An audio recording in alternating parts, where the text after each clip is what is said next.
الحمد لله رب العالمين والصلاة والسلام على سيد الأنبياء والمرسلين أما بعد فأعوذ بالله من الشيطان الرجيم بسم الله الرحمن الرحيم قال تبارك وتعالى في القرآن المجيد والفرقان الحميد قل إن كنتم تحبون الله فاتبعوني يحببكم الله ويغفر لكم ذنوبكم صدق الله العظيم وصدق رسوله النبي الكريم۔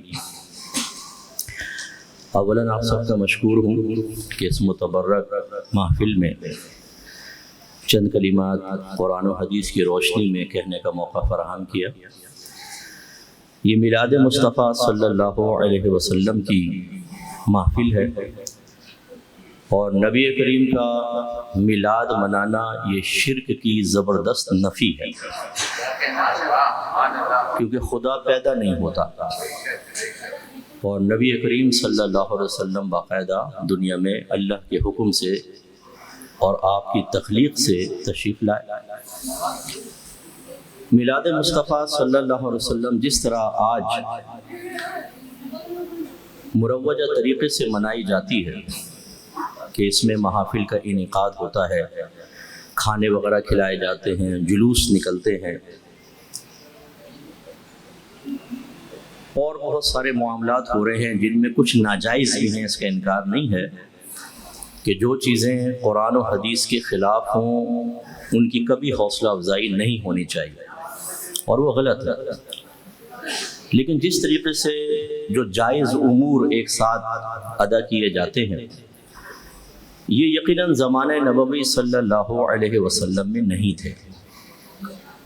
تو اکثر ایک خیال پیدا ہوتا ہے کہ جب نبی کریم صلی اللہ علیہ وسلم کے زمانے اقدس میں ایک چیز نہیں تھی اور نہ باقاعدہ رحمت کونین صلی اللہ علیہ وسلم نے اس کا حکم فرمایا تو ہم وہ کیوں کرتے ہیں؟ اور ایسی چیز کو عمومی طور پر بدعت کہا جاتا ہے۔ بدعت معنی ہوتا ہے کہ ایسی چیز، ایک ایسی نئی چیز جس کا پیچھے کوئی نمونہ، نظیر، مثال موجود نہ ہو۔ تو سوال یہ پیدا ہوتا ہے کہ پھر یہ ایسا کیوں ہوا؟ اس کا جواب یہ ہے کہ اصل میں یہ ہمارے اکابرین کی سنت پر عمل پیرا ہونے کی ایک صورت ہے۔ رحمت کونین صلی اللہ علیہ وسلم کے بعد دین اور دنیا میں جو نیا کام پیدا ہوا اس کو بدعت کہا جاتا ہے، اور نبی کریم نے بدعت کے بارے میں واضح فرمایا کلو بدعت ضلالہ وکلو ضلالۃ فی النار، ہر بدعت گمراہی ہے اور ہر گمراہی جہنم میں لے جانے والی ہے۔ اس کے باوجود ہم یہ دیکھتے ہیں کہ زمانہ نبوی کے بعد صحابہ کرام علیہم رضوان نے بہت سی نئی چیزیں ایجاد کی اور کسی نے بھی ان کو یہ نہیں کہا کہ آپ نے ایک نئی چیز ایجاد کر کے نبی کریم کے قول کی مخالفت کی، بلکہ انہوں نے ان کی نئی ایجادات کو ایک جوازی شکل دی کیونکہ اس میں ایک ضرورت پوشیدہ تھی۔ مثال کے طور پر نبی کریم صلی اللہ علیہ وسلم کے دور میں نزول قرآن کا معاملہ ہوتا رہا، لیکن جمع قرآن اس طرح نہ ہوا جیسے آج ایک کتابی شکل میں ہے۔ وحی نازل ہوتی، سرکار صحابہ سے فرماتی اس آیت کو فلاں آیت کے آگے لکھ دو، فلاں صورت میں فلاں۔ جو اس وقت کاتبان وحی ہوتے وہ کاغذ تو تھا نہیں، یہ درخت کی چھال پر، کھال پر، ہڈیوں پر، پتھروں پر لکھ لیا کرتے تھے۔ پھر جب نبی کریم کی وصال کے بعد مسیلمہ کذاب نے نبوت کا دعویٰ کیا تو حضرت ابوبکر صدیق رضی اللہ تعالی عنہ مقابلے پر آئے اور اس میں کئی حافظ صحابہ شہید ہو گئے۔ تو حضرت عمر فاروق رضی اللہ تعالی عنہ نے فتح کے بعد حضرت ابوبکر صدیق رضی اللہ تعالی عنہ سے عرض کی کہ حضور اگر اتنی ہی تیزی سے حفاظ صحابہ شہید ہوتے رہے تو قرآن کی حفاظت کا جو ذمہ انسانوں کے اوپر اللہ نے رکھا ہے ہم اس کی حفاظت نہیں کر سکیں گے، تو آپ اس قرآن کو ایک کتابی شکل میں جمع کر دیں۔ تو وہی جو بعض خدشات آج کسی کے ذہن میں پیدا ہوتے ہیں، یہی خدشہ حضرت ابوبکر صدیق رضی اللہ تعالی عنہ کے ذہن میں پیدا ہوا۔ آپ نے فرمایا کہ عمر میں وہ کام کیسے کر سکتا ہوں جو اللہ کے نبی نے نہیں کیا؟ لیکن عمر فاروق اصرار کرتے رہے حتیٰ کہ حضرت ابوبکر صدیق رضی اللہ تعالیٰ عنہ بھی بات کی اہمیت کو سمجھ گئے اور آپ نے جمع قرآن کا حکم دیا اور قرآن ایک جگہ جمع ہوا۔ آپ دیکھیں جو ایک جگہ قرآن جمع ہوا نہ نبی کریم کے دور میں ہوا نہ سرکار نے حکم دیا، لیکن ضرورت کے تحت اس کو کیا گیا۔ پھر منکرین زکوٰۃ پیدا ہوئے، جنہوں نے زکوٰۃ کو ٹیکس یا جزیہ کا نام دیا اور انکار کر دیا کہ ہم زکوٰۃ نہیں دیں گے۔ بدطریق انکار، ایک ہوتا ہے عملی انکار، بہت سے زکوٰۃ ادا نہیں کرتے لیکن اقرار کرتے ہیں کہ زکوٰۃ فرض ہے، انہوں نے فرضیت کے منکر ہو گئے۔ تو صدیق اکبر رضی اللہ تعالیٰ عنہ نے ان کے خلاف جہاد کا حکم دیا۔ اس وقت عمر فاروق نے عرض کی کہ حضور سرکار نے تو فرمایا جس نے کلمہ پڑھ لیا اس نے اپنی جان، مال، عزت و آبرو کو ہم سے محفوظ کر لیا، آپ کلمہ گو لوگوں کے خلاف جہاد کریں گے؟ تو حضرت ابوبکر صدیق نے فرمایا کہ خدا کی قسم اگر سرکار کے دور میں کوئی ایک جوتے کا تسمہ بھی بطور زکوٰۃ دیتا تھا اور اب نہیں دے گا میں اس کے خلاف بھی جہاد کروں گا۔ تو حضرت عمر فاروق کہتے ہیں میرا سینہ اللہ نے حق کے لیے کھول دیا اور میں بھی اس پر متفق ہو گیا۔ اب دیکھیں یہ ایک ایسی چیز تھی جو سرکار کے دور میں نہیں تھی، نہ حکم دیا، اسٹارٹ ہوئی۔ پھر آیا دور فاروقی، تراویح باقاعدہ ایک امام کے پیچھے ادا نہیں کی جاتی تھی۔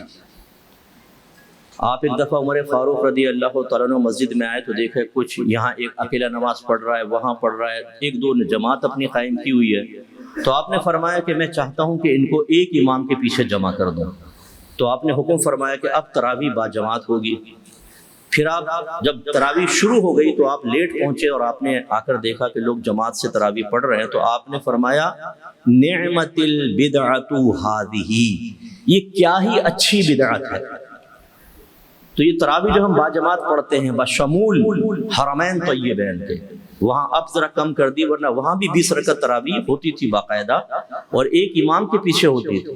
یہ نہ دور سرکار میں ہوئی نہ دور صدیق اکبر میں، یہ دور عمر فاروق رضی اللہ تعالیٰ عنہ کی ایجاد ہے اور آپ نے اس کو بہتر سمجھا کہ ایک امام کے تحت جمع کر دو، اور خود آپ اس جماعت میں اس وقت موجود نہیں تھے، اسی لیے آ کر آپ نے دیکھا۔ اس لیے فقہاء احناف نے یہ حکم فرمایا کہ تراویح کے جماعت سنت موقدہ علی الکفایہ ہے، کہ اگر پورے محلے میں سے چند لوگوں نے بھی اس جماعت کو قائم کر لیا تو باقی سب بری ذمہ ہو جائیں گے۔ یہ دیکھیے ایسا ہوا۔ پھر آیا دور عثمان رضی اللہ تعالی عنہ، اللہ تعالیٰ نے فرمایا اذا نودی للصلاۃ من یوم الجمعۃ فاسعوا الی ذکر اللہ وذروا البیع، جب جمعے کی اذان دی جائے تو سائل جمعہ کرو، جمعے کی طرف آؤ اور بیوع وغیرہ خرید و فروخت کو چھوڑ دو۔ اس کا تعلق دوسری اذان سے تھا۔ نبی کریم کے دور میں صرف ایک اذان ہوتی تھی جو بالکل خطبے سے پہلے تھی، صدیق اکبر کے زمانے میں یہ ہوتی رہی، عمر فاروق کے زمانے میں ہوتی رہی، لیکن عثمان غنی کے زمانے میں جب مدینہ ایکسٹینڈ ہو گیا اور وسعت پیدا ہوئی اور بازار مدینے کے باہر چلے گئے اور اذان کی آواز بعض اوقات بازار تک نہیں پہنچتی تھی اور لوگ جمعے تک پہنچنے میں دیر کرنے لگے، تو آپ نے فرمایا میں چاہتا ہوں کہ مقام زورہ پر ایک اذان جمعے کی دوسری اذان سے پہلے دلواؤں، اور آپ نے مؤذن مقرر کیا اور پہلی اذان ایجاد ہوئی، جمعے کی پہلی اذان۔ آج ہمارے یہاں 2 اذانیں ہوتی ہیں، ایک وہ اذان ثانی جو اللہ نے حکم فرمایا، ایک وہ اذان جو عثمان غنی نے ایجاد کی، صرف اس لیے تاکہ لوگ اس اذان کو سن کر فوراً جمعے کی تیاری کریں، ان کا جمعہ نہ نکلے، اور یہ قیامت تک انشاءاللہ چلتی رہے گی۔ پھر اس کے بعد آگے بہت سارے معاملات ہوتے رہے، مثلا قرآن پاک کو 30 سپاروں میں کس نے ڈیوائیڈ کیا؟ سورتیں اللہ نے مقرر فرمائیں، ان کے نام بھی اللہ نے مقرر کیے، جس کو اللہ مقرر کرے اس کو توقیفی کہتے ہیں۔ توقیف، ایک توفیق ہوتا ہے، ایک توقیف ہوتا ہے۔ توقیفی مینس من جانب اللہ، اللہ کی طرف سے، سورتیں اللہ کی طرف سے، ان کے نام بھی اللہ کی طرف سے۔ صحابہ کرام نے جس قرآن کو جمع کیا تھا وہ صرف ایک کتاب تھی مکمل، 30 سپاروں میں ڈیوائیڈ نہیں تھی۔ جب ہمارے اکابرین سے پوچھا گیا کہ اس قرآن کو 30 سپاروں میں کس نے ڈیوائیڈ کیا ہے اور ان کے نام بھی رکھ دی، ہر پارے کا نام، انہوں نے فرمایا یہ کسی نامعلوم شخص کا کارنامہ ہے۔ آج دیکھیں ہر مکتبہ فکر 30 سپاروں کی شکل میں قرآن کو چھاپ رہا ہے، اور کوئی بھی نہیں کہتا ہے کہ کل بدعت ضلالہ و کل ضلالۃ فی النار، اس لیے کہ اس میں آسانی ہو گئی، حافظ کو قرآن یاد کرنا، پھر تراویح کے اندر بھی 1.25 سپارہ پڑھا جائے گا، پھر سپاروں کے نام، آسانی پیدا ہوئی، اس وجہ سے قرآن کو 30 حصوں میں ڈیوائیڈ کیا، اور لوگ آج اسی طرح قرآن پاک کو چھاپ رہے ہیں۔ پھر یہ 6 کلمے آپ مجھے قرآن حدیث سے ثابت کر کے بتا دیں، یہ کہیں ثابت نہیں ہے۔ لا الہ الا اللہ علیحدہ ثابت ہے، محمد رسول اللہ علیحدہ ثابت ہے، ہم نے ملا کے بچوں کے لیے اس کو پہلا کلمہ بنایا کہ لا الہ الا اللہ محمد رسول اللہ، 6 کلمے، ایمان مفصل، ایمان مجمل۔ نبی کریم کے دور میں، صحابہ کے دور میں مسجدوں میں نہ گنبد تھے نہ مینار تھے۔ آج ہماری کوئی مسجد گنبد اور مینار سے خالی نہیں ہوتی کہ ہم ایک عام گھروں میں اور مسجد میں مابہل امتیاز قائم کرنے کے لیے گنبد اور مینار بناتے ہیں۔ مجھے لوگ کہتے ہیں جی مفتی، کسی کو کہتے ہیں شیخ الحدیث، کسی کو کہتے ہیں شیخ التفسیر۔ نبی کریم کے دور میں یہ القابات تو نہیں تھے۔ سب سے بڑے مفتی اعظم تو میرے آقا صلی اللہ علیہ وسلم تھے۔ فتوے کا مطلب ہوتا ہے اللہ رسول کا حکم بیان کرنا، اس کو فتویٰ کہتے ہیں۔ جو فتویٰ بیان کرے اسے مفتی کہتے ہیں۔ تو میرے آقا سے بڑھ کر مفتی کون ہوگا؟ لیکن کبھی آپ نے سنا ہے مفتی ابو بکر، مفتی عمر، مفتی علی، مفتی عثمان؟ نہیں، ان کے نام کے ساتھ نہیں، کیونکہ ایجاد ہی نہیں تھے۔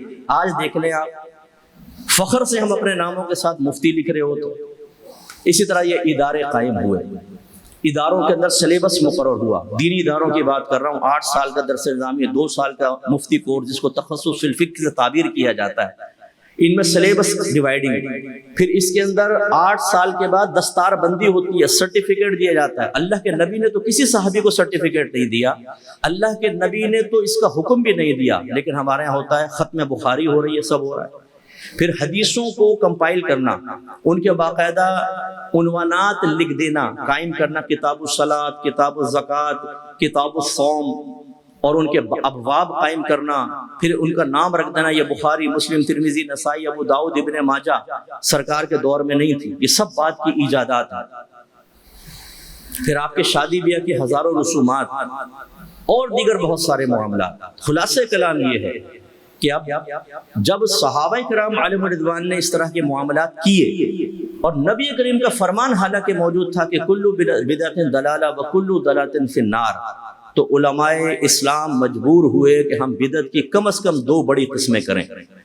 پھر انہوں نے دنیا کے معاملات جب دیکھے کہ اس میں بھی نئی نئی چیزیں ایجاد ہوئیں، انہوں نے کہا 3 قسمیں بناؤ، کیونکہ میری والدہ سیدہ عائشہ صدیقہ رضی اللہ تعالیٰ عنہ فرماتی ہیں کہ نبی کریم صلی اللہ علیہ وسلم کے وفات پا جانے کے بعد جو سب سے بڑی بدعت ظاہر ہوئی وہ پیٹ بھر کر کھانا تھا، کہ سرکار کے دور میں کوئی پیٹ بھر کے کھانا نہیں کھاتا تھا۔ خود سیدہ عائشہ کہتی ہیں کہ سرکار کے گھر میں 3 دن ایسے کبھی نہیں گزرے کہ ہم نے پیٹ بھر کر کھانا کھایا ہو، حالانکہ ہم کھا سکتے تھے لیکن جو آتا ہم اس کو صدقہ کر دیا کرتے تھے۔ یہ بدعت، تو اس کا مطلب ہے اب 3 چیزیں ہو گئی۔ ایک تو وہ جس کو سرکار نے منع فرمایا وہ ہے بدعت سیئہ، ایک وہ نئے کام جو صحابہ کرام نے دین کی تقویت کے لیے اور اچھا سمجھ کر اور لوگوں کو دین کی طرف مائل کرنے کے لیے کیے، اسے کہتے ہیں بدعت حسنہ۔ جیسے تراویح کے بارے میں خود عمر فاروق کا قول موجود کہ نعمت البدعۃ ھذہ، یہاں بدعت سے کون سی مراد ہے؟ اگر یہ والی ہوتی کل بدعت ضلالہ وکل ضلالۃ فی النار، تو یہ بدعت تو جہنم میں لے جانے والی ہے۔ عمر فاروق یہ کو کہتے ہیں کہ یہ بہت اچھی بدعت ہے تو یہ جہنم میں لے جائے گی، معاذ اللہ ایسا نہیں، تو اسے کہا بدعت حسنہ۔ اور تیسری دنیاوی ایجادات، جیسے اب آپ ہماری بہنیں لباس پہنے ہوئے، آپ نے پہنے ہوئے، کوئی چشمے لگائے ہوا ہے، ہماری شادی بیاہ کی رسومات ہیں، ہم گاڑیوں میں سفر کرتے ہیں۔ سنت تو خچر اور گدھے پہ سفر کرنا ہے، اونٹ پہ سفر کرنا ہے۔ کوئی ایک بھی آپ کو ایسا مسلمان آج کے دور میں ملے گا جو کہے گا چلو گاڑی وغیرہ میں سفر کرنا ہے، اسکوٹر پہ جائز ضرور ہے، لیکن سنت تو وہ ہے، تو چلو میں کبھی سنت زندہ کر کے گدھے پہ بھی سفر کر کے دکھا دوں، لیکن وہ کبھی سنت کو زندہ نہیں کرے گا نا، وہ ہمیشہ اپنے گاڑی کے اندر، اسکوٹر میں، چنگچی میں سفر کر لے گا، گدھے پہ نہیں بیٹھے گا۔ بھئی یہ سنت بھی زندہ ہونی چاہیے۔ یعنی بعض تو سنتیں ایسی آ گئی ہیں، ایسی یعنی مٹ گئی ہیں کہ اب ان کو دوبارہ زندہ کرنا آج کے دور میں پاسبل نہیں۔ انہیں کہا بدعت مباحہ۔ تو یہ 3 طرح کی بدعتیں یاد رکھیں۔ اب بعض ہمارے بھائی ایسے ہیں جو ان میں امتیاز نہیں کر پاتے، وہ جس چیز کو چاہتے ہیں اس کو بدعت قرار دے کر اور سمجھتے ہیں کہ یہ وہی والی بدعت ہے جو نبی کریم نے جس کی مذمت فرمائی۔ ایک میں پوائنٹ نقطہ آپ کو عرض کروں گا اور آپ سے پہلے میں کوسچن کروں۔ آپ سب وکلا بیٹھے ہیں ماشاءاللہ، اور آپ تو دلائل تو ایسے ہیں جیسے آپ کی جیب میں چھالیا۔ آپ کے لیے تو دلائل ایسی چیز ہے نا، بالکل امپورٹنٹ، دلائل سے آپ کیس جیتتے ہیں، دلائل دے کر ہی سامنے والے کو قائل کرتے ہیں۔ میں آپ سے کوسچن کرتا ہوں، یہ بتائیے کہ صحابہ کرام علیہم رضوان شرعی احکام کے اسی طرح مکلف تھے یا نہیں جیسے ہم ہیں؟ مثلا زنا میرے لیے حرام ہے، تو کیا صحابہ کے لیے جائز تھا؟ معاذ اللہ نہیں، ان کے لیے بھی حرام۔ چوری ہمارے لیے حرام تو ان کے لیے بھی حرام، جھوٹ ہمارے لیے حرام تو ان کے لیے بھی حرام۔ تو اگر بدعت کی ایجاد ہمارے لیے حرام تو ان کے لیے جائز کیسے ہو جائے گا؟ وہ بھی شرعی احکام کے مکلف ہیں۔ اس کے باوجود اگر صحابہ کرام علیہم رضوان اور 1500 سال میں ہمارے اکابرین نے نئی چیزوں کو باقاعدہ ایجاد کیا اور اس کے ساتھ قائم رہے، اور میرا دعویٰ ہے کہ کوئی بھی مکتبہ فکر ان بدعتوں کی ایجاد سے خالی نہیں ہے، تو پھر مجھے بتائیے کہ صحابہ کرام پہ کون سا حکم لگے گا اور اکابرین پہ کون سا لگے گا؟ کہ مکلف تو وہ بھی تھے۔ لازمی طور پر پھر آپ اس طرف ہی آئیں گے کہ ہم کہیں گے کہ جس بدعت کو نبی کریم منع فرما رہے تھے، صحابہ کرام نے اگرچہ نئی چیز ایجاد کی لیکن یہ وہ بدعت نہیں۔ جب وہ بدعت نہیں اور ہے نئی چیز تو کوئی نیا نام تو رکھنا ہوگا، اس کا نام رکھا بدعت حسنہ۔ لہٰذا نبی کریم صلی اللہ علیہ وسلم کی میلاد پاک جس طریقے سے آج کے دور میں منائی جا رہی ہے، یقیناً زمانے رسول میں نہیں تھی، لیکن فیصلہ آپ کے اوپر ہے کہ آپ بتائیے کہ نبی کریم کی ولادت کی پیدائش منانا، اس کی خوشی منانا، کیا اس کو بدعت سیئہ کہیں، بدعت حسنہ کہیں یا بدعت مباحہ کہیں؟ یہ تین میں سے ایک تو ضرور ہے۔ اگر کوئی یہ کہتا ہے کہ نبی کریم کی خوشی منانا حرام، یہ بدعت سیئہ کے اندر ہے، اس وجہ سے کہ نبی کریم کے دور میں نہیں تھی، صحابہ کرام کے دور میں نہیں تھی، تو پھر بہت ساری چیزیں تو آج دینی ہو رہی ہیں اس دور میں نہیں تھی، پھر آپ کیسے کر رہے ہیں؟ جو ان کے لیے جواز کا حکم ہے ان کے لیے بھی ہونا چاہیے۔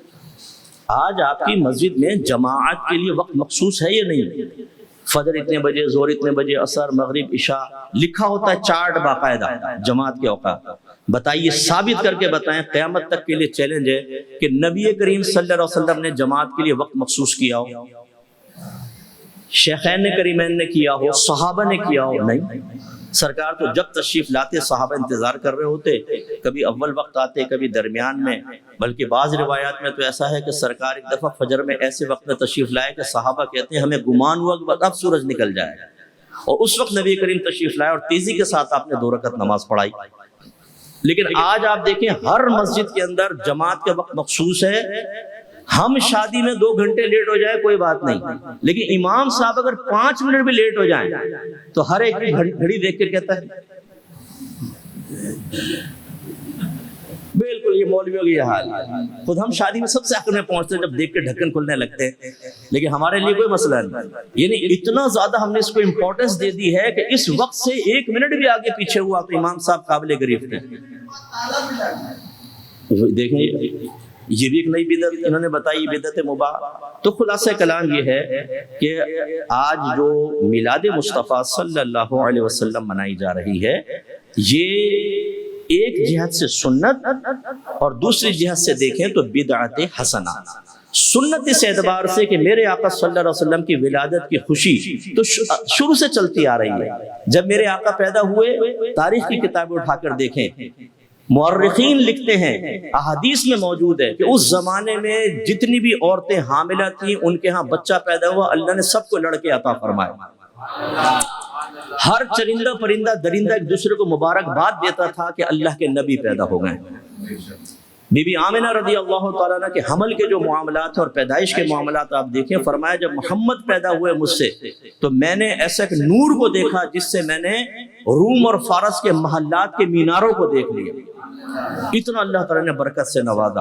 اور بی بی حلیمہ سعدیہ رضی اللہ تعالیٰ عنہ جب سرکار کو لینے کے لیے آئیں تو کہتی ہیں کہ میری اونٹنی کئی دن کا فاقہ تھا، میرے دودھ نہیں اترتا تھا، میرا بچہ تھا جو دودھ پیتا تھا وہ بھوکا رہتا تھا، اونٹنی سب سے پیچھے چل رہی تھی، اس لیے میں لیٹ ہو گئی۔ سب نے مختلف امیروں کے بچوں کو لے لیا اور سرکار رہ گئے۔ حقیقتاً انہوں نے امیروں کے بچوں کو نہیں لیا، غریبوں کے بچوں کو لیا۔ امیر تو یہ تھے، پوری کائنات تو سرکار کے قدموں کے اندر تھا۔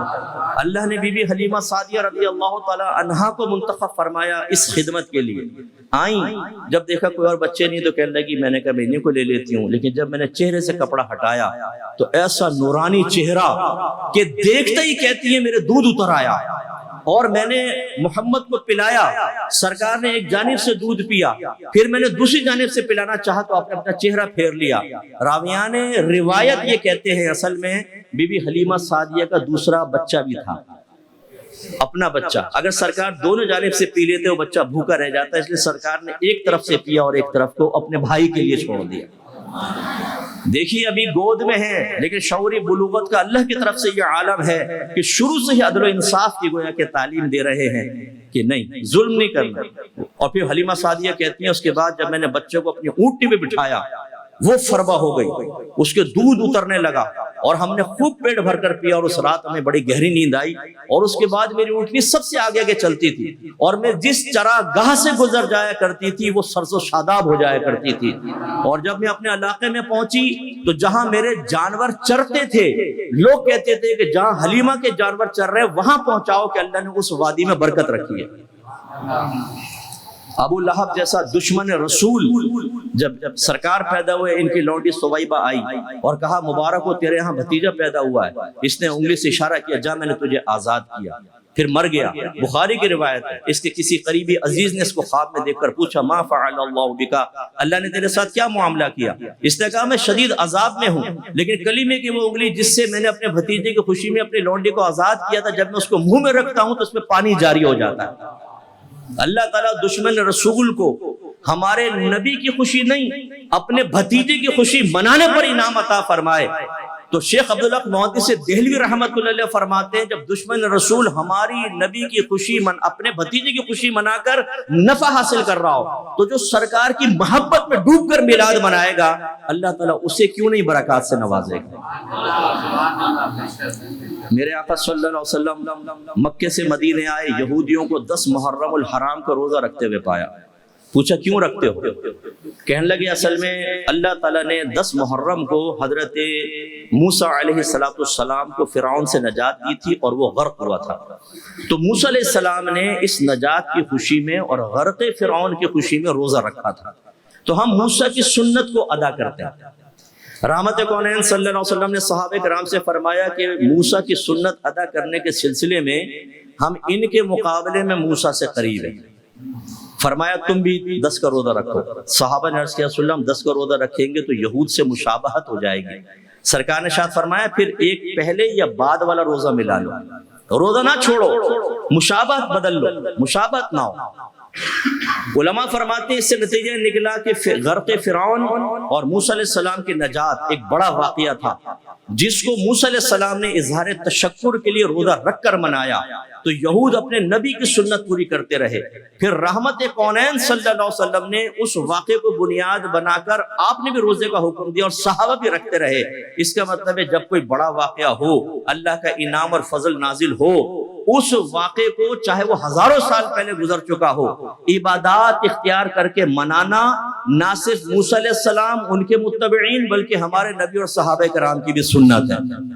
اور پھر وہ فرماتے ہیں کہ غور کرو کہ غرق فرعون اور موسیٰ کی نجات یہ بڑا واقعہ تھا کہ رحمت کونین صلی اللہ علیہ وسلم کا دنیا میں تشریف لانا۔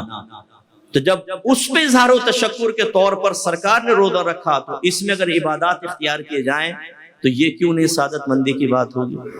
اس لیے بہرحال یہ تو دلائل کی بات تھی، کوشش کریں کہ جب اس طرح کے معاملات ہوں شریعت کے دائرے میں رہ کر اور اللہ تبارک و تعالیٰ کی رضا حاصل کرنے کے قصد و ارادے سے اخلاص سے عمل کرتے ہوئے ریاکاری سے بچتے ہوئے اچھے اعمال کا اختیار کرنا بہت بہتر ہے۔ باقی آپ جانتے ہیں ہر شعبے میں دینی طبقہ لے لیں آپ اور جتنے بھی آپ شعبے تصور میں لا سکتے ہیں جن کا ذکر کرنا یہاں پر ہو سکتا ہے میرے لیے گرفت کا سبب بن جائے، ہر شعبے میں اچھے لوگ بھی ہوتے ہیں اور نیگیٹو بھی ہوتے ہیں، اور یہ میں خواص کی بات کر رہا ہوں، خواص کے اندر بھی ایسا ہوتا ہے۔ چلو میں اپنے کہہ دیتا ہوں طبقہ علماء میں آپ کو اچھے بھی نظر آئیں گے، کچھ ایسے بھی جن پر آپ انگلی اٹھا سکتے ہیں، جن کے طرز عمل پر، سوچ پہ، فکر پہ آپ اعتراض کر سکتے ہیں۔ پھر آ جائے عوام، یہ تو خواص کا معاملہ ہے، ان میں اچھے برے ہو سکتے ہیں، تو عوام اکثر ایسی ہے۔ آپ ناراض مت ہوئیے گا اگر میں آپ سے کوشچن کروں کہ آپ میں سے کتنے ایسے ہیں جنہوں نے گھر سے عقیدہ سیکھا ہے کہ ہمارے گھر والوں نے ہمیں کہا کہ بیٹا یہ عقیدہ بنیادی عقیدہ ہے اور اس دلیل سے شرعی احکام سیکھے ہوں، صغیرہ کبیرہ ظاہری باطنی گناہوں کی معرفت ہمیں گھر سے حاصل ہوئی ہو؟ کوئی نہیں۔ میں گھر میں پیدا ہوا، نیاز ہو رہی ہے جی صلاۃ و سلام ہو رہا ہے، ہم نے کہا ٹھیک ہے۔ ایک شخص ایسے گھر میں پیدا ہوا جہاں کہا جا رہا ہے کہ جی نیاز حرام ہے اور صلاۃ و سلام بدعت ہے، اس نے کہا میں نہیں کرتا ہوں۔ سیکھنے کی طرف ہم نہیں آئے اور یہ سلسلہ چلتا رہا۔ تو جو ہماری عوام ہے، میں کہنا یہ چاہتا ہوں، جو عوام کا طرز عمل ہے، یہ کسی بھی ادارے کے لیے، کسی بھی مکتبہ فکر کے لیے، بلکہ کسی بھی ریلیجن کے لیے دلیل نہیں ہو سکتا۔ جس کی ایک مثال میں آپ کو دیتا ہوں، آپ کے خدا نخواستہ خاندان میں ایک بچہ چوری کر لے اور کوئی شخص جب وہ پکڑا جائے تو یہ کہے تمہارا پورا خاندان چور ہے، تو کیا اس کا کہنا صحیح ہوگا؟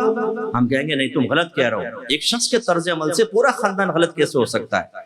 اب معاملہ یہ ہے کہ جب یہ چیزیں عوام میں چلی گئی تو انہوں نے ہلڑ بازی شروع کر دی۔ کوئی ڈانس کر رہا ہے، کسی نے لڑکیوں کو بٹھا کے اس کو حور بنا دیا، کوئی ڈھول ڈھمکے بجا رہے ہیں، کوئی کھانے پھینک رہے ہیں تو بریانیاں لوٹ رہے ہیں، وہ پھٹ رہی ہیں، زمین پہ گر رہے ہیں، نمازیں قضا ہو رہی ہیں۔ کوئی بھی اس کو صحیح نہیں کہہ سکتا۔ اگر آپ میرے بیانات سن لیں یوٹیوب پہ، شاید سب سے زیادہ مخالفت میں ان چیزوں کی کرتا ہوں کہ یہ عوامی طرز عمل ہے۔ یہ کسی ایک مخصوص مکتب فکر یا ایک کافر کھڑے ہو کر ہمارے مذہب اسلام پر ان لوگوں کو بنیاد بنا کر اعتراض نہیں کر سکتا۔ اس کا اعتراض بالکل بے جا ہوگا کہ عوام کا طرز عمل ہمارے لیے دلیل نہیں ہوتا۔ میرے آقا صلی اللہ علیہ وسلم نے واضح طور پہ فرمایا کہ وَمَا رَآهُ الْمُؤْمِنُونَ حَسَنًا فَهُوَ عِنْدَ اللَّهِ حَسَنٌ، جو مومنین کے نزدیک اچھا ہے وہ اللہ کے نزدیک بھی اچھا ہے۔ اس کی تشریح یہ ہے، مومنین سے مراد جس میں عوام بھی ہوں اور خواص، علماء، مفتیان کرام، بعمل شیوخ، جب وہ کسی چیز کو اختیار کریں گے اچھا سمجھ کر، تو یہ اس بات کی دلیل ہوگی کہ انہوں نے اختیار نہیں کیا بلکہ اللہ تبارک و تعالیٰ نے ایک پسندیدہ عمل کے انہیں قریب کیا،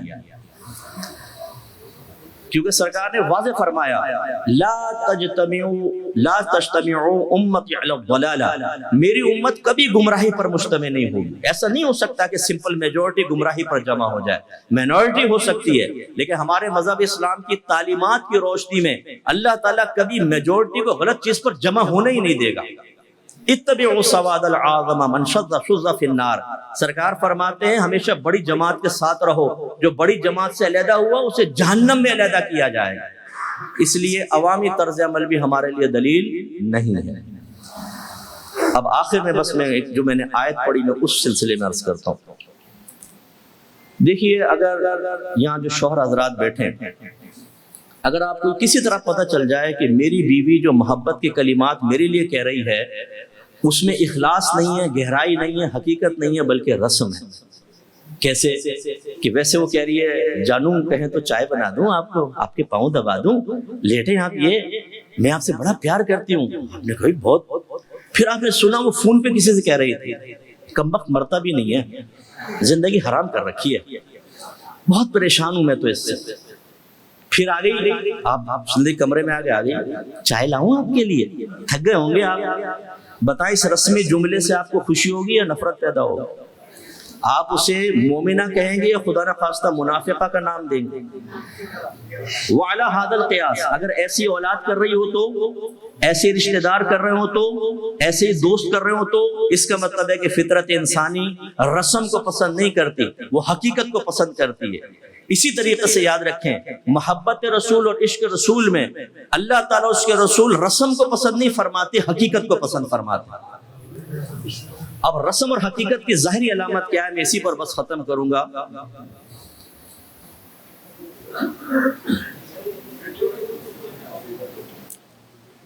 رسم کیا ہے؟ غلامی رسول میں موت بھی قبول ہے، جو ہونا عشق مصطفیٰ زندگی فضول ہے۔ یہ نعرے نعت خانیوں کا انعقاد اچھی چیز ہے بہت، لیکن یہ اس وقت رسم بن جائے گی جو میں بھی آگے آپ کو حقیقت کا بیان جب کر رہا ہوں۔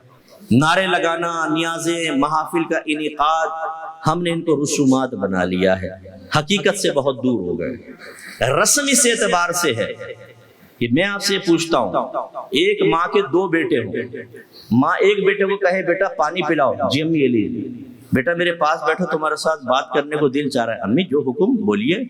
بیٹا تم کہیں جا رہے تھے؟ امی ہاں دوستوں کے پاس جا رہا تھا، لیکن آپ کا دل چاہ رہا ہے تو میں کیسے جا سکتا ہوں، آپ فرمائیے۔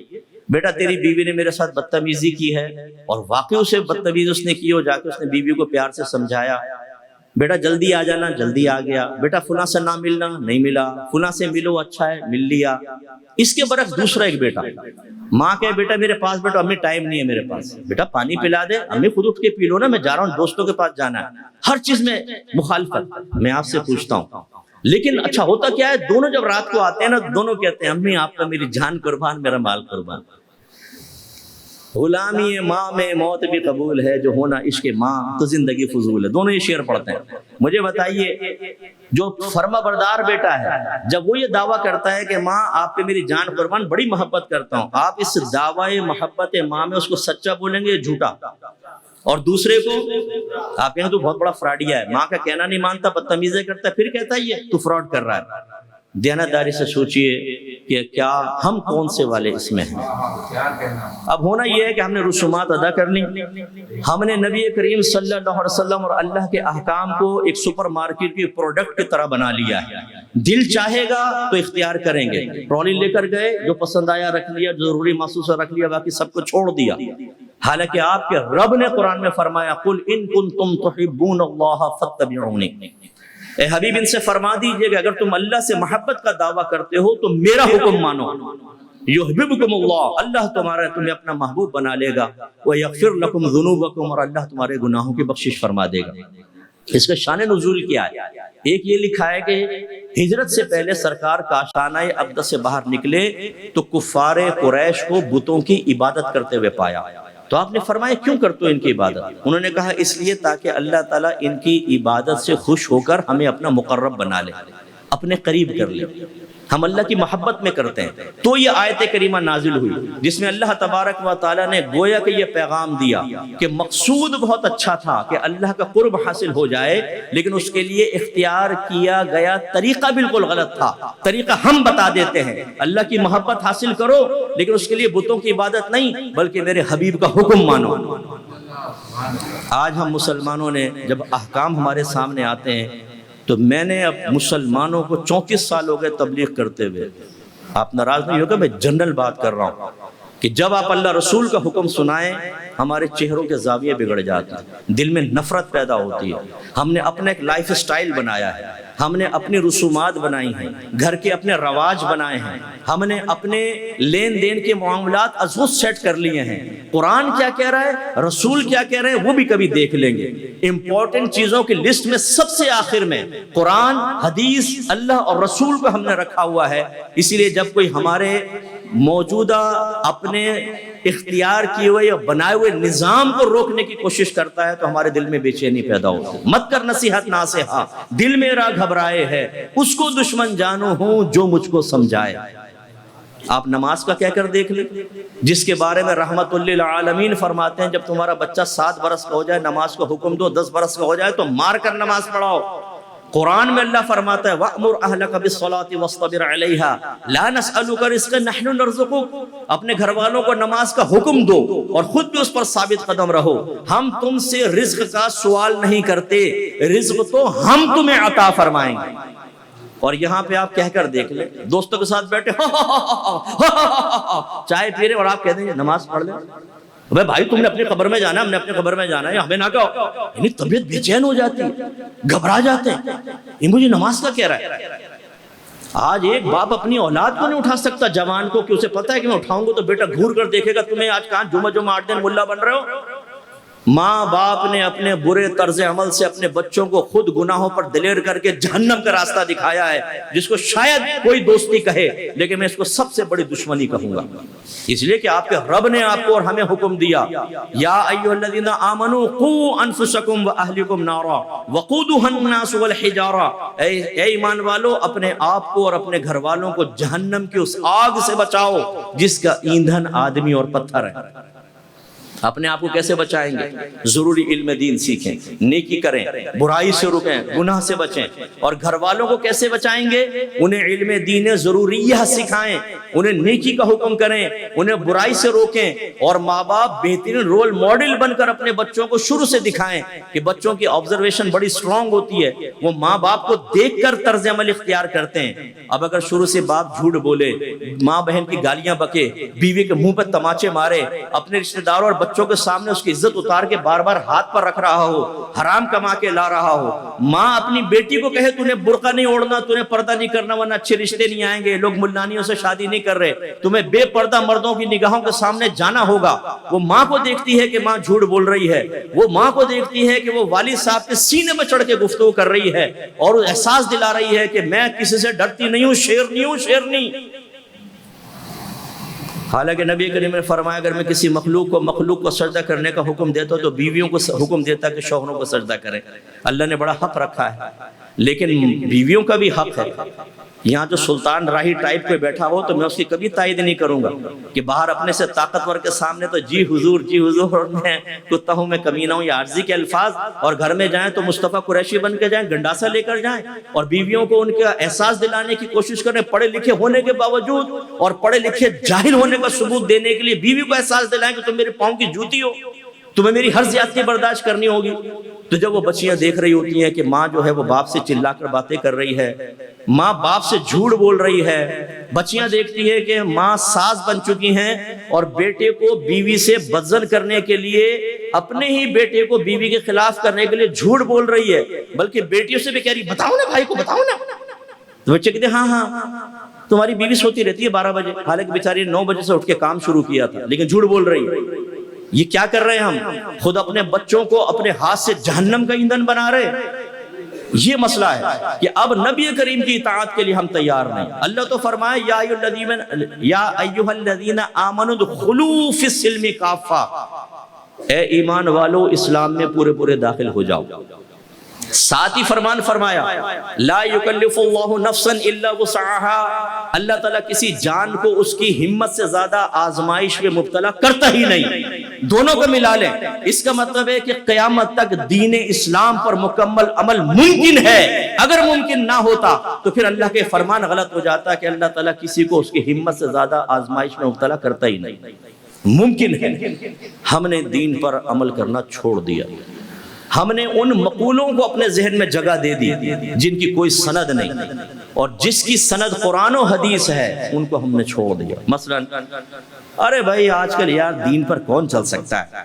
صحیح بات یار، یہ مولوی لوگ لڑتے رہتے ہیں، کس کے پیچھے جائیں بتاؤ؟ او بھائی آج دین پر عمل پیرا ہوگے کچھ بھی نہیں ہوگا۔ ایک والد اپنے بچوں کو بٹھا کے سمجھا رہا ہوتا ہے بیٹا حلال میں گزارا نہیں ہوگا، تھوڑا اوپر نیچے کا کرنا پڑتا ہے۔ تو جب یہ مقولے ہمارے ذہن میں آ گئے، ہم نے مذہب اسلام کی تعلیمات پر اعتماد چھوڑ دیا، ہمیں یہ یقین نہ رہا کہ حلال میں اللہ نے برکت رکھی ہے، اللہ تعالیٰ حلال بھی اس دور میں وافر مقدار میں دے سکتا ہے، تو پھر ہم نے قرآن و حدیث پر اپنا اعتماد کم کرنا شروع کیا۔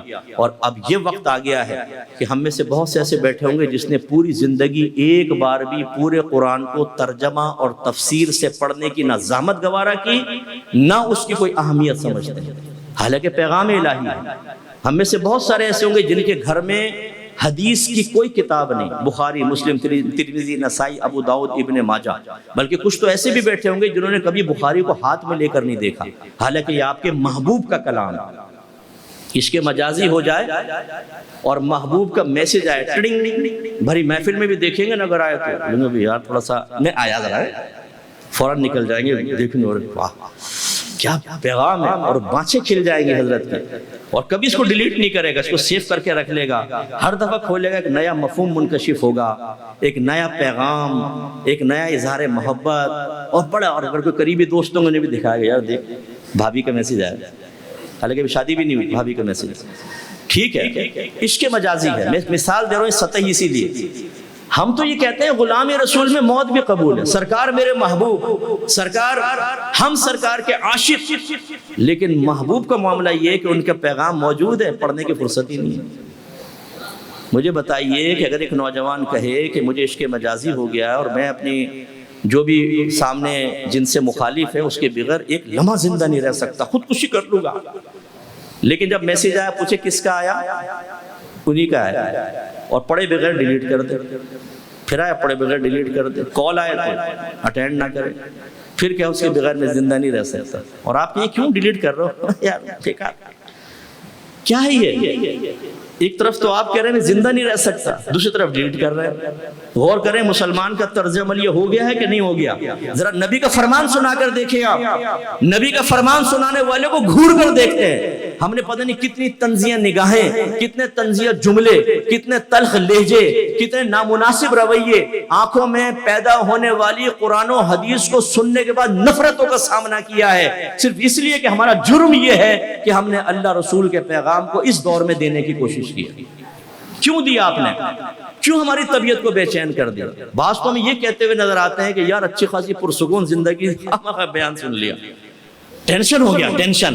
او بھائی ٹینشن ابھی کچھ بھی نہیں، سیٹھ جی کو فکر تھی ایک ایک کے 10 کیجئے، موت آ پہنچی کہ صاحب جان واپس کیجئے، ان قریب آپ کا میرا بھی ذکر ہو رہا ہوگا، گھر میں یا مسجد میں اعلان ہوگا فلاں بن فلاں انتقال کر گیا، اس کی نماز جنازہ فلاں وقت میں ہے، یہ کوئی آپ کے کام نہیں آئے گا فرد۔ میرے آقا نے واضح فرمایا انسان کے 3 دوست ہوتے ہیں، ایک وہ جس کی دوستی جیسی موت ہوتی ہے ختم ہو جاتی ہے، دوسرا قبر تک ساتھ جاتا ہے اس کی دوستی ختم، اور تیسرا قبر میں بھی ساتھ رہے گا، حشر میں ساتھ رہے گا۔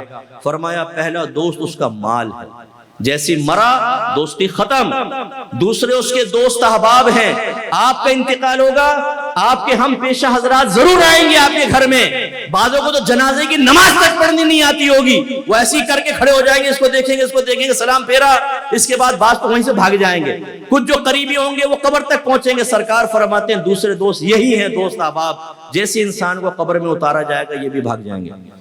تیسرا فرمایا اس کا اچھا یا برا عمل، جو آپ کی زبان سے کلمات نکل رہے ہیں، ناراض مت ہوئیے گا اگر آپ نے کسی مظلوم کو جیل کروا دی، مظلوم کو پھانسی کروا دی، کسی مظلوم کا گھر توڑوا دیا ناجائز خلع کروا کر، انتظار کیجئے آپ کے لیے سخت ترین عذاب اللہ تعالیٰ کا موجود ہے۔ اللہ تعالیٰ اپنے قانون کو آپ کی وجہ سے نہیں بدلے گا، یہاں جج برٹش لا کے تابع ہو کر آپ کی دلائل کی روشنی میں آپ کے حق میں فیصلہ دے سکتا ہے، لیکن اللہ تبارک و تعالیٰ مجبور نہیں ہے۔ اگر آپ نے ناانصافی کی تھی، یاد رکھیں مظلوم کی آہیں، اس کی بد دعائیں، ان کو زندگی بھر جو آپ نے تکلیفیں دی ہیں، اس کا خمیازہ آپ کو قبر میں بھگتنا ہوگا۔ میدان معاشر میں انہیں یہاں کھڑا کیا جائے گا، آپ کو یہاں کھڑا کیا جائے گا، بہت دلائل کہو، اللہ کو متاثر کر کے بتاؤ، اللہ تعالیٰ کسی قانون کا پابند نہیں، اس کا قانون چلے گا۔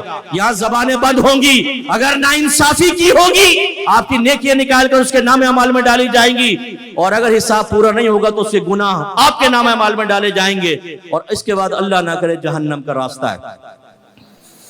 ہمیں یہ باتیں بری لگتی ہیں، وہی بات ہمیں جس طرح ہم چل رہے ہیں چلنے دو، ہم اللہ کے خلاف جائیں، رسول کے خلاف جائیں، ہم مجرم نہیں، ہم قابل گرفت نہیں، ہم قابل مذمت نہیں، ہم قابل عتاب نہیں، آپ ہیں قابل مذمت جو ہمیں اللہ کا پیغام سنائے، رسول کا پیغام سنائے، آپ ہیں غلط کہ آپ اس دور میں قرآن و حدیث کا پیغام سنا رہے ہیں۔ ہمارا کام یہی ہے، آپ سب میرے بھائی بہن ہیں، بعض بزرگ ہیں میرے والد کی عمر کے ہوں گے، وہ میرے بڑے ہیں، خدا کی قسم ہمیں آپ سے بڑی محبت ہے۔ میں نہیں چاہتا ہوں میرا کوئی مسلمان بھائی بہن، جیسے نبی چاہتے تھے کہ خدا نہ خواستہ ان کے ساتھ ایسا میدان محشر میں معاملہ ہو، لیکن جب انسان خود سرکشی اختیار کرے نا، کہ جب اس کو سمجھائیں وہ ناراض ہو جائے، سمجھائیں ایوائڈ کرے، سمجھائیں تو ٹال مٹول سے کام اچھا کرتے ہیں اور دروازہ زندگی پہ دستک ہوئی۔ آپ خود غور کر لیں کتنے لوگوں کے لیے آپ نے پچھلے مہینے دعا کی ہے جو دنیا سے رخصت ہو گئے، آپ کے لیے کون کرے گا؟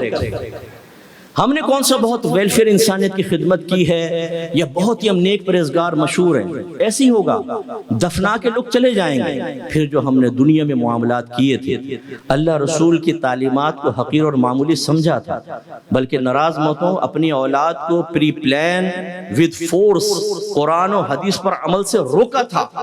مجھے ایسے سے ماں باپ ملتے ہیں جو کہتے ہیں ملا بنے گا، دماغ خراب ہے تیرا، مولویوں کا حال دیکھا ہے تو نے، لڑ رہے ہیں آپس میں۔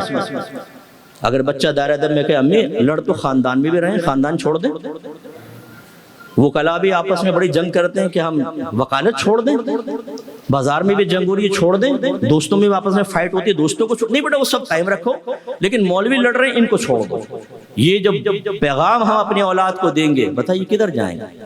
دیکھیں آپ اور ہم مسلمان ہیں، بس اسی میں اپنے بیان کو ختم کروں گا. ہم مسلمان ہیں, ہمارا ایمان ہے, ہم عنقریب مریں گے, برزخی زندگی سٹارٹ ہو جائے گی. اگر ہم نے برے عمل کیے تھے, اللہ ناراض ہوا, عذاب سٹارٹ. سرکار نے فرمایا قبر یا تو جنت کے باغوں میں سے ایک باغ ہے یا دوزخ کے گڑھوں میں سے ایک گڑھا ہے. عثمان غنی رضی اللہ تعالیٰ عنہ جب قبر پہ تشریف فرما ہوتے تو اتنا روتے کہ آپ کی ریش مبارکہ سے آنسو ٹپکتے تھے. تو لوگ آپ سے بعض اوقات کویسچن کرتے کہ جہنم کا تذکرہ سن کر آپ اتنا نہیں روتے, لیکن جب یہ قبر کے پاس آتے ہیں آپ کیوں روتے ہیں؟ تو آپ نے فرمایا اس لیے کہ میرے آقا صلی اللہ علیہ وسلم نے ارشاد فرمایا کہ قبر آخرت کی پہلی منزل ہے, جو یہاں سے بچ گیا تو آگے کامیاب ہوگا, اور جو یہاں پھنس گیا وہ آگے پھنس گیا. یہ برزخی زندگی کتنے ہزار برس کی ہوگی ہمیں نہیں پتا. پھر ہوگا دا ڈے آف ججمنٹ, سور پھونکی جائے گی, ہم سب اپنی قبروں سے باہر نکلیں گے, اللہ کی بارگاہ میں پہنچیں گے. سب سے نازک مسئلہ حقوق العباد کا ہوتا ہے. ہم نے اپنی زبان سے, ہاتھ سے, کسی بھی طریقے سے جانی, مالی, روحانی انسان کو یا جانوروں کو تکلیف پہنچائی ہوگی. اللہ نے واضح فرما لیا, خود فرمایا کہ جو میرے حق میں کوتاہی کرے گا میں جو چاہوں بخش دوں گا. شرک کو تو نہیں بخشے گا اللہ, جو شرک میں مر جائے, کفر میں مر جائے, وہ اس کے علاوہ جس کو چاہے بخش دوں گا. لیکن اگر کسی ظالم نے مظلوم پر ظلم کیا ہوگا تو میں ان کو کھڑا کروں گا اور ایک دوسرے سے بدلہ دلواؤں گا. اس لیے یہ بہت نازک چیز ہے. اسی لیے سرکار نے فرمایا اے لوگوں, اگر تم میں سے کسی نے کسی کا مال کھایا ہے, کسی کو تکلیف پہنچائی ہے, تو اسے چاہیے کہ دنیا میں ہی اس سے معافی مانگ لے, اس سے پہلے کہ وہ اس مقام پر پہنچے کہ جہاں نہ دراہیم ہوں گے نہ دنانیر, وہاں رشوت نہیں, وہاں کوئی ناجائز سفارش نہیں, وہاں تو حساب و کتاب ہے, جس کی میں نے ایک شکل آپ کو بتائی کہ وہاں حساب کتاب کیسے ہوگا کہ اگر آپ کی کوتاہی ثابت ہوئی تو بھئی نیکیاں ادھر دے دو, حساب پورا نہیں ہوا تو اس کی برائیاں ادھر. اب جو مظلوم تھا وہ جنت میں, اور اللہ اگر ناراض ہوا تو ظالم جہنم میں. اس لیے آج کی اس محفل کی برکت سے میرے جملوں کی سختی یا ایسی کوئی بات جو آپ کو ناگوار گزری اس کو نظر انداز کرتے ہوئے خدا را ہمارے اخلاص کو آپ سمجھیے. ہمیں آپ سے بہت پیار ہے, محبت ہے, آپ ہمارے بہن بھائی ہیں, اور میری سوچ ہے اور اکثر علماء کی یہ سوچ ہوتی ہے کہ ہم نہیں چاہتے کہ میدان محشر میں ہمارا کوئی مسلمان بھائی بہن پہنچے اور میرے آقا اس کو دیکھ کر رنجیدہ ہو جائے. اس لیے کہ ہمارے نبی ہمارے برے اعمال و افعال سے رنجیدہ ہوتے ہیں. سفر معراج پہ جب سرکار پہلے آسمان پر گئے, جبریل امین ساتھ تھے, ایک شخصیت بیٹھی ہوئی تھی بزرگ, ایک طرف دیکھتے یہاں کچھ لوگ بیٹھے تو انہیں دیکھ کے خوش ہوتے, ادھر دیکھتے کچھ لوگوں کو تو رونے لگ جاتے تھے. سرکار نے پوچھا یہ کون ہے؟ جبریل امین نے بتایا یہ آدم ہے, آپ کے جد امجد. اس طرف جو بیٹھے ان کی وہ اولاد ہے جو جنت میں جائے گی, جب ان کو دیکھتے ہیں تو خوش ہوتے ہیں, اور یہاں اس طرف وہ اولاد ہے جو جہنم میں جائے گی, ان کو دیکھتے ہیں تو رونے لگ جاتے ہیں. یہ آدم علیہ السلام کا معاملہ ہے, اور میرے آقا تو رحمت للعالمین ہے, سب سے زیادہ رحمت آپ کے دل میں. جب آپ اپنے امتی کو اس طرح کے معاملات میں انوالو دیکھتے ہیں تو آپ کو بہت دکھ ہوتا ہے, رنج ہوتا ہے. تو خلاصہ کلام کیا ہوا کہ اگر واقعی ہم غلام ہیں تو غلام تو اپنے آقا کا کہنا مانتا. آپ نے ڈرائیور رکھ لیا اور کہا گاڑی لے آؤ, بولا اپنے ابھی ٹائم نہیں ہے, ابھی اپنے سگریٹ پی رہا ہے. آپ نے کہا بھائی فلاں چیز خرید کے لیا, ابھی تو میرا کھانے کا ٹائم ہے. کوئی بات ہی نہیں مانتا, لیکن پھر آپ کے پاس آ کر آپ سے محبت کے اظہار کرے, کیسے یقین کر لیں گے آپ, اور کیسے اس کو جاب پر رکھیں گے, کیسے اس کو آپ بینیفٹس دیں گے, کیسے مراعات دیں گے؟ کبھی بھی نہیں, بلکہ وہ لائق سزا ہوگا. لیکن آپ کا میرا اپنے بارے میں کتنا زبردست حسن ظن ہے کہ رسول کی بات مانو نہ مانو, اللہ کی بات مانو نہ مانو, خدا نہ خواستہ شریعت کا مذاق اڑاؤ, دنیا کو دین پر اور آخرت پہ ترجیح دو, لیکن جب ہم میدان محشر میں پہنچیں گے تو فرشتے کہیں گے حضور آپ کہاں تھے, تشریف لائیے, جنت آپ کا انتظار کر رہی ہے. کیوں ہم اس خوش فہمی میں مبتلا ہیں؟ میں آپ کو مایوس بھی نہیں کر رہا ہوں, اور یقینی سی بات ہے میں یہ نہیں کہہ رہا ہوں کہ میں بہت نیک ہوں اور آپ گناہگار. آپ میں بہت اچھے اچھے لوگ ہیں, نمازی ہیں, تہجد گزار بھی ہوں گے سب. میں ایک جنرل بات عرض کر رہا ہوں. اگر میرے اندر کوتاہی ہے, اس بیان کو مجھے اپنے سامنے ایک آئینہ رکھ کر کرنا چاہیے کہ میں اس میں اپنا عکس دیکھوں. خرابی ہے تو مجھے اس کو دور کرنی چاہیے. یہ نہیں ہے کہ خدا نہ خواستہ اگر ہم آپ کو کچھ کہہ رہے ہیں تو ہم نے اپنے آپ کو ساتویں آسمان پہ بٹھایا, نہیں. ہماری زیادہ گرفت ہوگی, دینداروں کی زیادہ گرفت ہے, علماء کی زیادہ گرفت ہے, جو لوگوں کی خوشنودی کے لیے بیان کر کے اپنی جیبیں بھریں, ان کے لیے زیادہ گرفت کے امکانات ہیں. ہمارا کام یہ نہیں ہے کہ آپ کی خوشی کا بیان کریں, ہمارا یہ کام نہیں ہے کہ اپنے ذاتی مفادات کے لیے لوگوں کو جہنم کا راستہ دکھائیں, اپنی نفسانی خواہشات پوری کرنے کے لیے لوگوں کو ان کی ناجائز خواہشات کی تکمیل کی اجازت دیتے رہیں. ایسا مولوی جہنم میں جائے گا. سرکار نے فرمایا کہ ایک شخص ہوگا جب جہنم میں جائے گا اس کی آنتیں باہر نکل آئیں گی اور وہ اپنی آنتوں کے گرد ایسے گھوم رہا ہوگا جیسے گدھا چکی کے گرد گھومتا ہے. تو لوگ اس کے پاس جمع ہو جائیں گے اور کہیں گے تو ہمیں نیکی کا حکم کرتا تھا, برائی سے روکتا تھا, تیرا کیا حال ہو گیا؟ تو جواب میں کہے گا کہ میں جو تمہیں کہتا تھا خود نہیں کرتا تھا. تو اس لیے ہم سے تو اکثر لوگ ناراض ہو جاتے ہیں, مولوی حضرات بھی ناراض ہو جاتے ہیں بہت سارے, یار آپ اپنوں کے بارے میں سے کوئی کہتے ہو. میں کہتا ہوں بھائی یہ سب میرے اپنے ہیں, میرے عوام بھی ہماری اپنی ہیں, خواص ہمارے اپنے ہیں. ہمارا تو فرض منصبی ہے کہ ہم آپ کی خدمت میں ذکر کریں. اب آپ دیکھ لیجئے, آپ کو سمجھ میں آتا ہے, آپ یہ سمجھتے ہیں کہ بات ٹھیک ہے تو ہمت کریں. سب سے پہلی چیز ہوتی ہے ذہن سازی. یس میں ایسا کروں گا, پہلا یہ ہوتا ہے. کیسے کروں گا وہ چھوڑ دیں, پہلے یہ کہ بات کی امپورٹنس سمجھ کر آپ یہ کہیں کہ ہاں یہ بات صحیح ہے, مجھے کرنا چاہیے اور میں انشاءاللہ کروں گا. ایک چیز پھر ہو سکتا ہے حالات ایسے ہوں کہ آپ فوری طور پر اپنے آپ کو کنورٹ نہ کر سکیں, لیکن فرسٹ سٹیپ کیا ہوتا ہے ایسا ہے. سیکنڈ, اپنے لیے اس کو ممکن سمجھیں, پاسبل سمجھیں.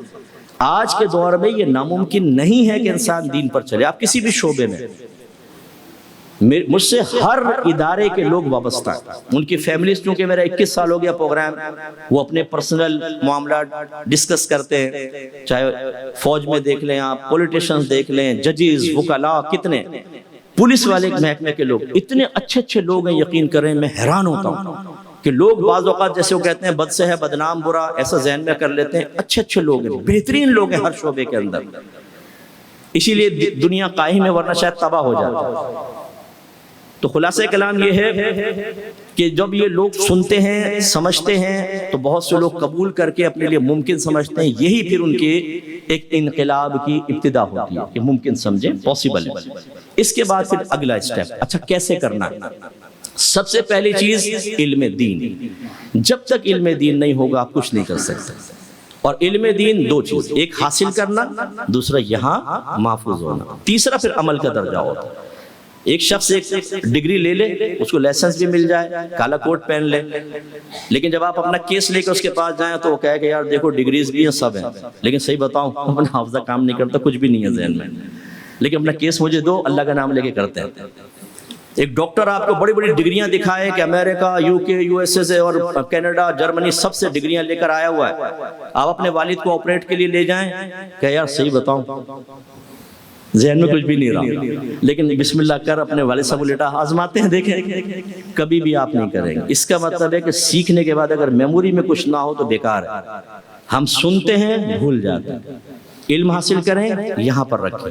تیسری چیز ہے عمل.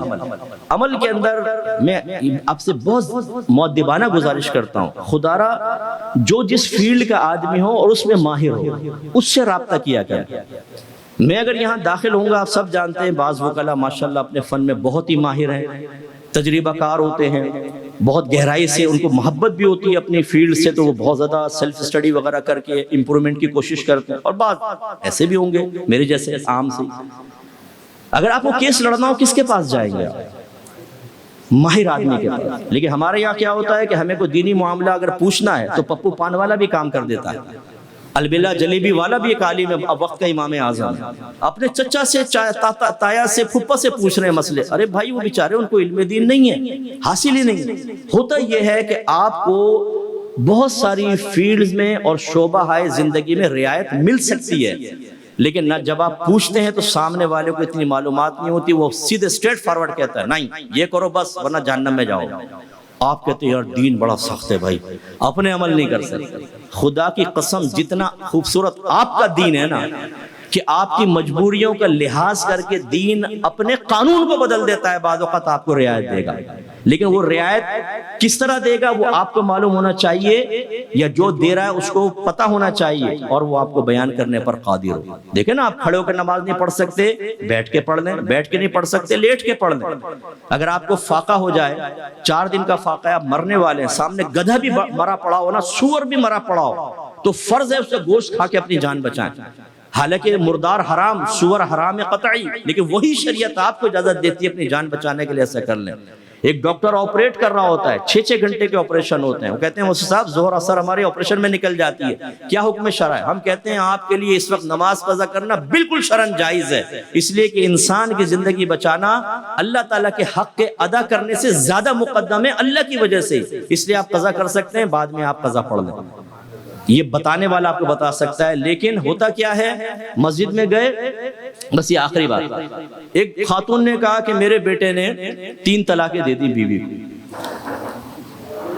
تو لڑکی بچی بتا رہی تھی کہ میرے شوہر نے 3 طلاقیں دی، تو ساس آ گئی ہمارے گھر میں، کہنے لگے بھئی ہم نے مولوی صاحب سے مسئلہ معلوم کر لیا، انہوں نے کہا تھا کہ 60 مسکینوں کو کھانا کھلا دو، 3 طلاقیں ختم ہو جائیں گی، ہم نے کھلا دیا، بچی بھیج دو، بھیج دی، کہتی ہے 20 سال ہو گئے مفتی صاحب، 20 سال کے بعد مجھے پتا چلا کہ یہ تو ایسے طلاق ختم ہی نہیں ہوتی۔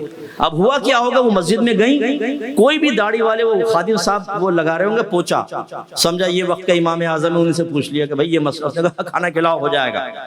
اس کو بھی سوچنا چاہیے بھائی گناہ کبیرہ کر رہے ہو، نبی کریم نے فرمایا جو بغیر علم کے فتویٰ دے اس پہ زمین و آسمان کے فرشتے لعنت کرتے ہیں، تمہیں کیسے جواب ہی نہیں دینا چاہیے تھا، دے دیا، 20 سال تک زنا کرواتا رہا وہ شخص۔ تو یوں جو لوگ اس فیلڈز کے ماہر ہیں ان کو تلاش کریں نا، آپ کے کانٹیکٹ لسٹ میں کتنے مفتیان کرام کے نام ہیں، کتنے علماء کے ہیں جن سے بوقت ضرورت آپ کر سکتے ہیں، کتنے وکلاء ایسے یقین کریں جو جب شرعی مسئلہ آ جاتا ہے نا تو وہ مجھ سے رجوع کرتے ہیں، اور یہ ان کی عظمت ہے، وہ چاہے تو نہ کریں، وہ ہمیں اہمیت دے دیتے ہیں، استاد ذرا بتائیے گا اس کے شرعی طور پہ کیا حال ہے، ایسا نہ ہو خدا نہ خواستہ ہم شریعت کے خلاف کچھ معاملہ کر دیں۔ پولیس والے مشورہ کر رہے ہوتے ہیں، مجھے بڑی حیرت ہوتی ہے پولیس والے اور شرعی مسائل کا، یقین کیجئے آپ بھی حیران ہوں گے کہ مفتی صاحب شاید مذاق کر رہے ہیں، ایسا نہیں ہے، ہر فیلڈ میں اچھے لوگ۔ تو اب معاملہ یہ ہے کہ ہم جب دین کی طرف نہیں آئیں گے تو پھر کیسے حل ہوگا؟ تو علم دین اس کے تقاضے کے مطابق آہستہ آہستہ عمل، جہاں آپ رکاوٹ محسوس کریں کہ بہت مشکل ہے، مسئلہ معلوم کر لیں کہ رعایت کی کوئی صورت ہے، ہوگی تو بتائیں گے، ورنہ شریعت آپ میری نہیں ہے، ہم اللہ رسول کے احکام کے پابند ہیں، بتا دیں گے آپ کو بھئی یہاں یہ رعایت نکلتی ہے لیکن یہاں یہ رعایت نہیں نکلتی، یہاں تو لڑنا ہی پڑے گا، کیسا ہوتا ہے؟ تو آئیے، اگر آپ میں سے کوئی ایسا ہے جو فرض علوم کورس کرنا چاہیں، میں گزارش کرتا ہوں ضرور کریں، تو بس میں تھوڑی سی دعوت دے دیتا ہوں، ایک تو یوٹیوب پہ میری تفسیر قرآن ہے، تدبر قرآن، پاسبل ہو ایپیسوڈ 1 سے اس کو دیکھنا شروع کریں، کم از کم زندگی میں ایک بار پورا قرآن ترجمہ اور تفسیر سے آپ سن لیں، اور میں چونکہ عوامی آدمیوں میں ہر اس چیز کو وہاں پر ذکر کرتا ہوں کہ جو امپورٹنٹ ہے لوگوں کے لیے اور آسان الفاظ میں۔ دوسرا درس بخاری ہے، یہ بھی یوٹیوب پر ڈلا ہوا ہے، یہ تقریباً 15 سال ہو گئے درس بخاری میں کر رہا ہوں، پوری بخاری انشاءاللہ ختم کروں گا، یہ بھی ایپیسوڈ 1 سے، ایک حدیث ترجمہ شرح، بہت فائدہ ہوگا آپ کو۔ تیسرا احکام شریعت، اس کو 21واں سال ہے، کمنگ مارچ کو تقریباً 21 سال کمپلیٹ ہو جائیں گے، اور یہ مسائل کا پروگرام ہے، ایک داڑھی والا، امامہ، دین، اور اس میں بھی فقہ، سب سے خشک موضوع، 21واں سال ہے۔ آپ خوبصورت ترین لڑکی بٹھا دیں، 2 سال کے بعد لوگ کہیں گے چہرہ بدلو، بور ہو گئے، لیکن یہ میں کیوں کہہ رہا ہوں، اس لیے کہ آپ مانیں اس بات کو، اس دور میں بھی لوگ دین کی طرف مائل ہیں، 21 سال سے دیکھ رہے ہیں، ویورشپ کم نہیں ہوتی، بڑھتی ہے۔ یہ پروگرام دیکھیں احکام شریعت کے نام سے، بیسٹ پروگرام ہے، جدید ترین مسائل کو بھی ہم ڈسکس کرتے ہیں، آپ کو بڑا فائدہ ہوگا، ڈیلی ایک دیکھ لیں یا آدھا دیکھ لیں، پھر آدھا دوسرے دن دیکھ لیں، پاسبل ہو تو یہ کاشف بھائی میرے ادارے سے فارغ شدہ ہیں، یہ بھی وکیل ہے، ان سے منگوا لیجئے گا، ایک کتاب میں نے لکھی ہے قرب الہی، یہ تصوف کے موضوع پر تربیت کے لیے بیسٹ بک ہے، اپنے بچوں کو بچیوں کو دیں، خود بھی آپ مطالعہ کریں، جو ماں باپ کی بچوں کی تربیت کی ذمہ داری ہے، انشاءاللہ اگر بچے غور سے پڑھیں گے 60% تو آپ کی یہ ذمہ داری کتاب پورا کر دے گی، بیسٹ بک ہے، اس لیے نہیں کہ میں نے لکھی، اور اس سے کوئی میرا نفع حاصل کرنا مقصد نہیں، اگر کچھ ہوتا بھی ہے تو ہم نے دین کے لیے میں نے کتابیں وقف کی، میں لکھ کر دیا ہوا ہے کہ مر جاؤں تو میرے بچوں کو بھی کتابوں سے نفع حاصل کرنے کی اجازت نہیں ہے، اور ایک کتاب بس آپ لے لیں، طہارت کے احکام و مسائل، یہ منگوا لیں، جو ہماری بہنیں سسٹرز تشریف فرمائے، اگر میں آپ سے پوچھوں کہ کپڑے پاک کرنے کا شرعی طریقہ کیا ہے، کون سی نجاست غلیظہ ہے، کون سی خفیفہ ہے، صوفہ کیسے پاک ہوگا، کارپٹ کیسے پاک ہوگا، اگر آپ کے ذہن میں اس کے جواب نہیں ہے تو مجھے خوف یہ ہے کہ آپ کے شوہر ناپاک کپڑے پہن کے نمازیں پڑھ رہے ہیں، ناپاک کپڑے پہن کے جمعہ اور عیدیں ادا کر رہے ہیں، اور ان کی نمازیں اور جمعے برباد ہو رہے ہیں، اور آپ بھی اس کی قصوروار ہیں۔ اب اس کو پڑھنے میں کیا جاتا ہے، لے لیں 2 صفحے 3 صفحے ڈیلی پڑھیں، اس میں سارے طہارت کے مسائل، اور اگر کوئی آن لائن فرض علوم کورس کرنا چاہتا ہے تو میرا آپ نمبر لے لیجئے. ہمارے میل ٹیچرز بھی ہیں، فیمیل بھی ہیں. اردو میں پڑھنا ہے، انگلش میں پڑھنا. الحمدللہ میں نے بہت بچے ہمارے ہزاروں کی تعداد میں ہماری اکیڈمی سے تیار ہوئے ہیں. میں حفظ قرآن نہیں کراتا اور کچھ بھی نہیں، صرف عالم اور مفتی تیار کرتا ہوں. اور تربیت یافتہ ہماری کوشش ہوتی ہے کہ ہمارے بچے عالم مفتی بنیں اور ان میں لیڈرشپ کی ہم صلاحیت بیدار کرنے کی کوشش کرتے ہیں تاکہ وہ معتدل انداز میں لیڈ کریں لوگوں کو. اس کی بہت سخت ضرورت ہے. لڑوانے والی صورت نہیں ہونی چاہیے، پیار والی صورت ہونی چاہیے. لوگوں کو اپنے قریب کریں، اپنا بنائیں، ان کو دین سکھائیں. ایسے ماشاءاللہ بہت بچے تیار ہو رہے ہیں اور پورے ورلڈ سے آن لائن ہزاروں کی تعداد میں لوگ پڑھ رہے ہیں الحمدللہ رب العالمین، انگلش میں بھی اردو میں بھی. جو آپ پڑھنا چاہیں اللہ تعالیٰ سے دعا ہے کہ رب کریم جو کچھ ہم نے سنا اس پر عمل پیرا ہونے کی، اور خاص مجھ گناہگار کو بھی اس کی توفیق عطا فرمائے. آمین. وآخر دعوانا ان الحمدللہ رب العالمین. سبحان اللہ، ماشاءاللہ. اور اب کچھ اعزازی شیلڈ ہیں. پہلے دعا کرو.